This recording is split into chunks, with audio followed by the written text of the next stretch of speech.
성경은 우리에게 말씀하시기를 이제 하나님의 지혜가 있고 사람의 지혜가 있다 이렇게 말씀을 합니다. 그리고 그 하나님의 지혜는 사람의 지혜로 알 수 없다 이렇게 말씀합니다. 고린도전서 1장 20절과 21절 보시면은요. 지혜 있는 자가 어디 있느냐, 선비가 어디 있느냐, 이 세대에 변론가가 어디 있느냐, 하나님께서 이 세상의 지혜를 미련하게 하신 것이 아니냐, 하나님의 지혜에 있어서는 이 세상이 자기 지혜로 하나님을 알지 못하므로 하나님께서 전도에 미련한 것으로 믿는 자들을 구원하시기를 기뻐하셨도다. 현자가 어디에 있는가, 또 학자가 어디에 있는가. 저가 세상에서 현자나 학자라 할지라도 하나님의 지혜는 알지 못한다 그런 말씀입니다. 고린도전서 2장 8절 보시면은요. 이 지혜는 이 세대의 통치자들이 한 사람도 알지 못하였나니 만일 알았더라면 영광의 주를 십자가에 못 박지 아니하였으리라. 이 세대의 통치자들이 한 사람도 알지 못하였나니 이 세상의 통치자들도 하나님의 지혜를 알지 못했다는 말씀입니다. 오늘날 권력을 가진다는 것은요, 일종의 정보를 가진다는 그런 뜻입니다.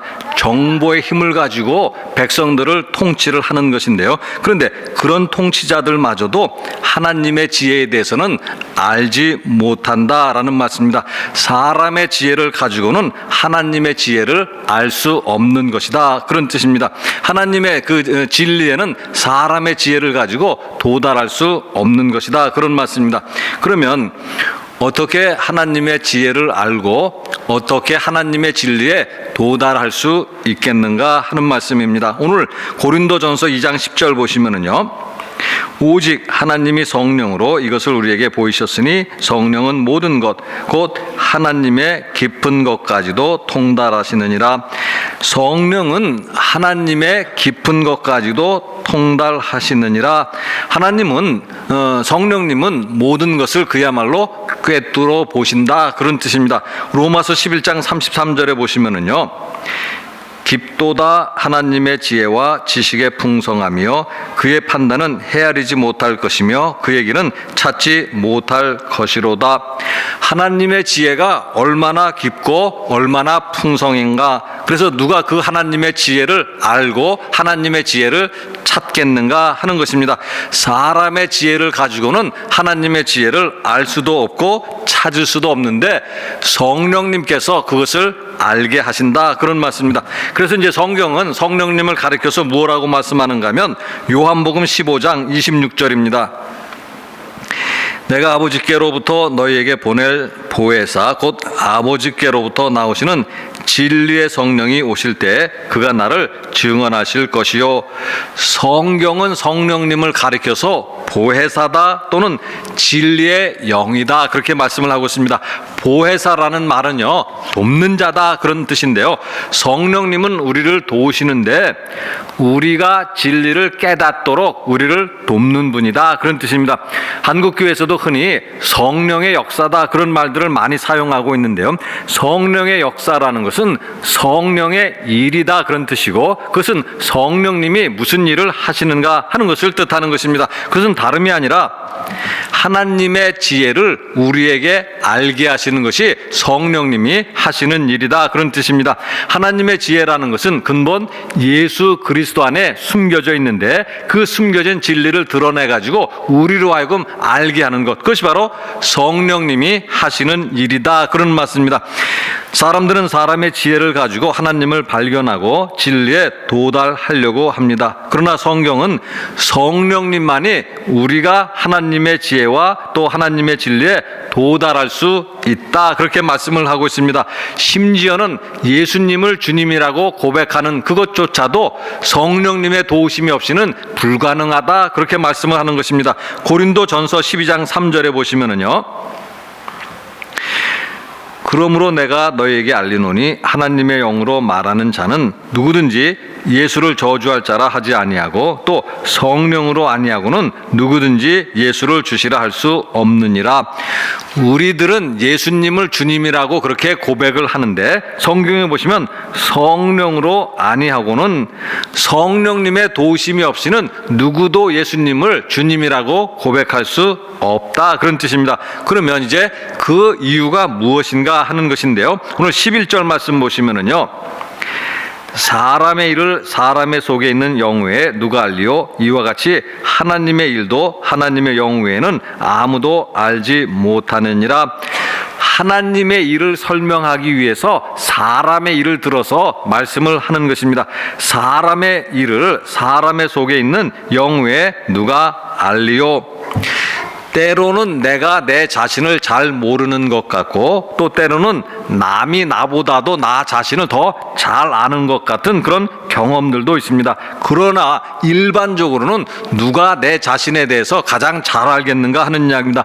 남보다는 내 자신이 나를 더 잘 알지 않겠는가 하는 것이고요. 또 특별히 그것이 속마음에 관련된 것이라고 한다면 내 속마음을 누가 알겠는가 하는 이야기입니다. 아무리 가까이 산다고 하더라도 부부가 그 속마음을 잘 알겠는지 아니면 형제나 친구가 내 속마음을 잘 알겠는가 하는 이야기입니다. 우리 마음에는 남에게 밝히고 싶지 않은 그런 악하고 부끄러운 생각들도 있습니다. 그래서 남에게 마음을 감추고 행동하는 경우들이 많이 있습니다. 그래서 마음에는 칼을 품고 또 사람에게는 미소로 언제나 보일 수 있는 것이 우리의 모습이다, 그런 이야기입니다. 그런데 하나님에 대해서도 이런 원리는 마찬가지다, 그런 이야기입니다. 하나님의 마음이 무엇인지, 마음속에 가지고 계신 하나님의 계획이 무엇인지 어떤 사람이 그것을 능히 알겠는가 하는 것입니다. 마태복음 16장 16절에서 17절 보시면은요, 시몬 베드로가 대답하여 이르되 주는 그리스도시요 살아계신 하나님의 아들이시니다. 예수께서 대답하여 이르시되 바요나 시몬아 내가 복이 있도다. 이를 내게 알게 한 이는 혈육이 아니요 하늘에 계신 내 아버지시니라. 베드로가 고백하는 말씀인데요, 뭐라고 고백하는가 하면 예수님이 그리스도이시고 살아계신 하나님의 아들이시다, 이렇게 고백을 하는 것입니다. 그러면 그것을 누가 알게 하였는가? 어떤 사람이 베드로에게 그것을 알려주었는가 하는 것입니다. 다름이 아니라 하나님이 알려주셨고 즉 성령님이 알게 하셨다는 뜻입니다. 성령님만이 하나님의 생각을 아시고 성령님만이 하나님의 계획을 아시고 그래서 성령님만이 그 생각을 아시고 우리에게 알려주시는 것이다, 그런 말씀입니다. 누구도 하나님의 생각을 알 수가 없고 따라서 누구도 하나님의 생각을 다른 사람들에게 전달할 수도 없습니다. 진리의 영이신 성령님만이 하실 수 있는 것이고 성령님만이 그 사실을 우리에게 알려주시는 것이다, 그런 뜻입니다. 이제 12절 말씀 그래서 보시면은요, 우리가 세상의 영을 받지 아니하고 오직 하나님으로부터 온 영을 받았으니 이는 우리로 하여금 하나님께서 우리에게 은혜로 주신 것들을 알게 하려 하심이니라. 우리는 세상의 영을 받지 아니하고 성령을 받았다, 그런 말씀입니다. 물론 여기서 세상의 영이 무엇인지는 구체적으로 말씀하지 않지만 문맥상으로 본다면 세상의 지혜, 사람의 지혜와 연관이 있다, 이런 이야기입니다. 우리는 세상의 영을 통해서는 세상의 지혜를 얻을 뿐이지 세상의 영을 가지고 하나님의 지혜를 얻을 수는 없는 법이다, 그런 뜻입니다. 하나님의 지혜는 성령을 통해서 얻는 것이고 하나님의 진리에 도달하는 것도 마찬가지다, 그런 이야기입니다. 성령을 통해서 하나님의 진리에 도달할 수 있고 또 성령님의 도우심이 있을 때 그 하나님의 말씀을 다른 사람들에게 전할 수도 있다, 그런 이야기입니다. 그래서 이제 13절 말씀 보시면은요, 우리가 이것을 말하거니와 사람의 지혜가 가르친 말로 아니하고 오직 성령께서 가르치신 것으로 하니 영적인 일은 영적인 것으로 분별하느니라. 우리가 사람의 지혜로 가르치지 아니하고 성령님이 주시는 말씀으로 가르친다. 그런데 영적인 것은 영적인 것으로 분별하느니라, 그렇게 말씀을 하고 있습니다. 성경은 세상에 두 가지 일이 있다, 이렇게 말씀을 하는 것입니다. 육신의 일이 있고 또 영적인 일이 있다. 또 그리고 성경은 두 종류의 사람이 있다, 이런 이야기인데요, 로마서 8장 5절에도 보시면은요, 육신을 따르는 자는 육신의 일을, 영을 따르는 자는 영의 일을 생각하느니 육신의 일이 있고 영의 일이 있듯이 육신을 따르는 자와 영을 따르는 자가 있다. 그런 말씀입니다.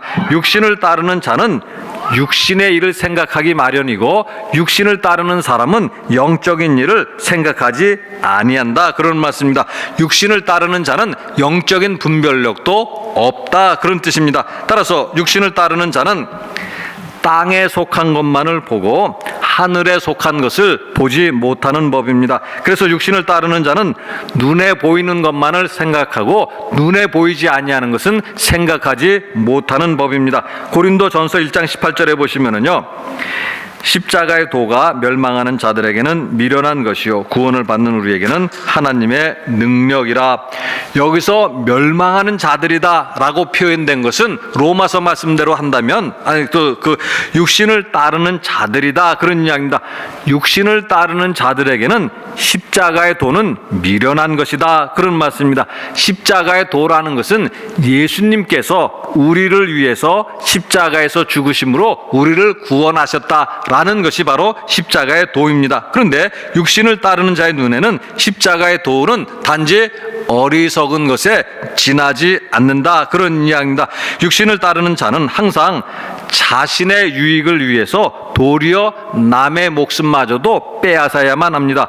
또 육신을 따르는 사람은 물질과 권력을 얻어가지고 남에게 섬김을 받아야만 합니다. 그래서 남을 위해서 희생하고 남을 위해서 섬긴다는 것은 미련한 자이고 또 실패한 자일 뿐으로 보일 것이다 그런 이야기입니다. 그러나 영을 따르는 자는 영의 일을 생각하는 것이고 그래서 십자가의 도는 미련한 것이 아니고 하나님의 능력으로 오는 것이다 그런 이야기입니다.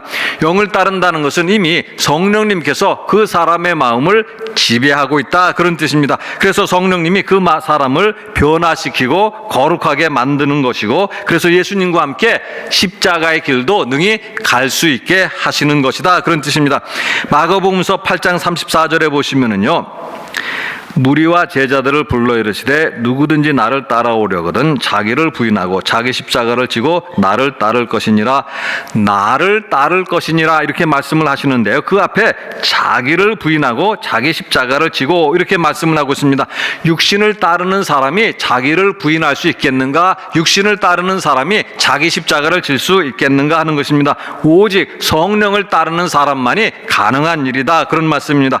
빌립보서 3장 7절에는요, 그러나 무엇이든지 내게 유익하던 것을 내가 그리스도를 위하여 다 해로 여길 뿐더러 세상에서 살아가는 동안에 나에게 유익하던 모든 것을 그리스도를 위해서 해로 여긴다 이런 말씀인데요, 육신을 따르는 사람에게 이것이 가능한 일인가 하는 것입니다. 성령을 따르는 사람에게만 가능한 일임을 말씀하는 것입니다. 성령님의 도우심으로 하나님의 마음을 알고 영적인 일을 생각하는 그런 사람들에게만 가능한 일입니다. 성령님의 도우심으로 예수님의 마음을 가진 그런 사람들에게만 가능한 일입니다. 성령님이 우리의 마음을 움직이시고 우리가 성령님을 따르는 사람이 될 때 우리는 하나님의 지혜를 알게 될 것이고 하나님의 진리를 따라서 살아가게 될 것입니다. 성령님은 하나님의 지혜를 알게 하시는 분입니다. 그럼 우리는 그 성령님을 따라서 날마다 진리 가운데 살아가야 할 것임을 오늘 말씀 우리에게 가르쳐 주시고 있습니다. 같이 기도하시겠습니다.